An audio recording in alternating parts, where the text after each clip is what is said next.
এই দেখুন আমার মেয়ে নুসরাত ইসলাম নুরি কত কাজ করে, মানুষ বলে কাজ করে না। দেখুন ভুট্টার খেতে কীভাবে ভুট্টা ওঠাচ্ছে। ভুট্টা ওঠাও তো দেখি কেমন, দেখি চলো। একটা এত সময় লাগে? হুম, রাখতে যাচ্ছে,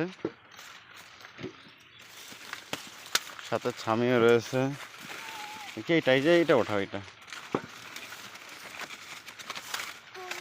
আমার খুব ভুট্টা। আব্বু তুমি ভুট্টা উঠাইতে পারো? বলো, ভুট্টা উঠাইতে পারো?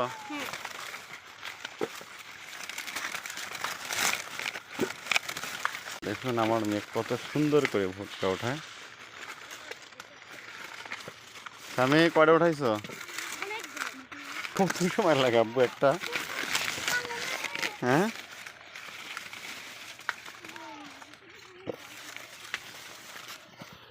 কোথায় রাখতেছো ভুট্টা? দেখি আমার আম্মু, এই যে বস্তা ভরা ভুট্টা ওঠায় আমার আম্মু এখানে রাখছে।